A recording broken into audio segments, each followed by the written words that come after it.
அஸ்ட்ரோசிம்மம் YouTube சேனலுக்கு உங்கள் அனைவரையும் வரவேற்கிறேன். ஓம் ஏகதந்தாய வித்மகே வக்ரதுண்டாய தீமகி தன்னோ தந்தி பிரஜோதயாத். வணக்கம் நமது அன்பார்ந்த ஜோதிட உறவுகளே. இன்றைய தினம் 26/5/2026 அன்று நடைபெறக்கூடிய குருபெயர்ச்சி பலன்கள்.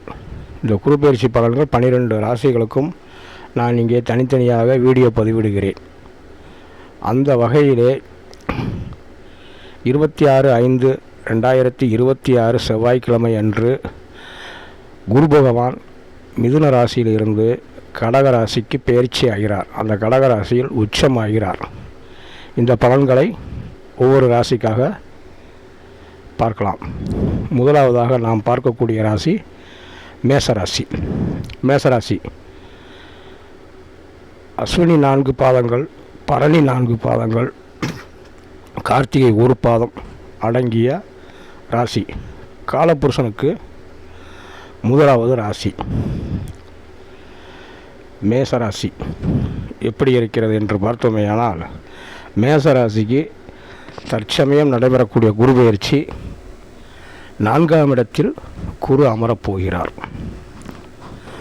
அவர் தனது 5ஆம் பார்வையாக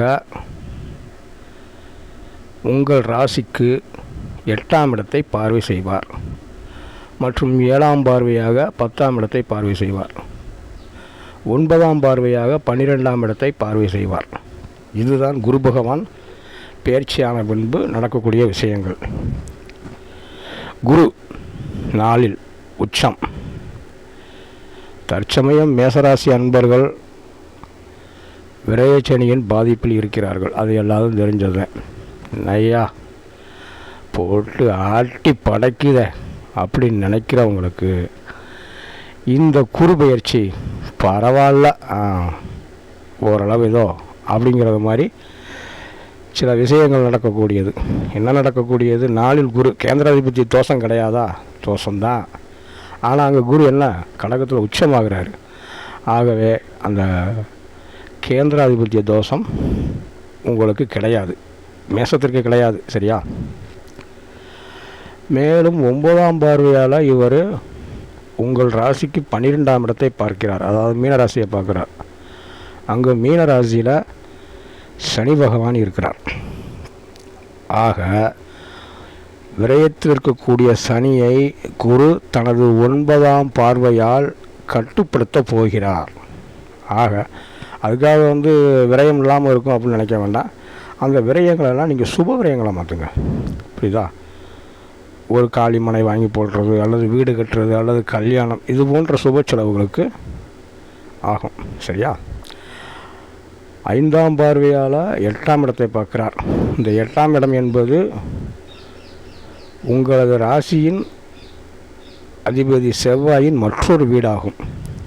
ஆக தொழிலில் ஒரு திடீரென்ற ஒரு உயர்வு, வேலை பார்க்கக்கூடிய இடங்களில் பதவி உயர்வு, இதெல்லாம் நீங்கள் எதிர்பார்க்கலாம்.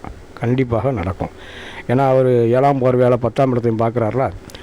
அதனால் தொழில் சார்ந்த விஷயங்கள் இவற்றிலெல்லாம் உங்களுக்கு ஒரு உயர்வு கிடைக்கும்.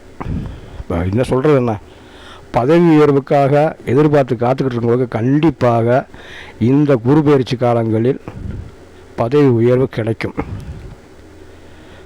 தொழில்னு எடுத்துக்கிட்டிங்கன்னா இப்போ கொஞ்சம் சில தடங்களை சந்திச்சுட்டு வரீங்க. அந்த தடங்கள்லாம் இந்த ஒவ்வொரு காலத்துக்கு கண்டிப்பாக மாறும். என்ன 11ல் ராகு இருக்கிறார். அந்த ராகு இருக்கிறதுனால தான் பார்த்தீங்கன்னா கொஞ்சம் இதாக இருக்கும். ஆனால் அதுவுமே அடுத்து வரக்கூடிய காலகட்டங்களில் ராகு கதி பயிற்சிக்கு அப்புறமும் அங்கிட்டு ஒரு 5 மாதம் உங்களுக்கு நல்லா இருக்குங்க. ஒன்றும் பயப்பட வேண்டாம். மேசராசிக்காரர்களுக்கு இந்த 1 வருஷம் குருப்பெயர்ச்சி காலம் விரயச்சனிலிருந்து விடுபட்டு அந்த விரயத்தை சுபவிரயமாக மாற்றக்கூடிய ஒரு காலகட்டமாக அமையும். அப்படிங்கிறதுல எந்த விதமான சந்தேகமும் இல்லை. ஆகவே மேசராசிக்காரர்களுக்கு இது சற்று நிம்மதி பெருமூச்சு விடக்கூடிய ஒரு காலமாக அமைகிறது. வாழ்த்துக்கள். மேலும் உங்களது சுய ஜாதகத்தில் உள்ள கிரகங்களின் அடிப்படையில் குருபெயர்ச்சியின் முழுமையான பலன்களை அறிவதற்கு கொடுக்கப்பட்டுள்ள வாட்ஸ்அப் எண்ணை தொடர்பு கொள்ள வேண்டுகிறேன். வணக்கம். மீண்டும் சந்திப்போம் அடுத்த காணொளியில்.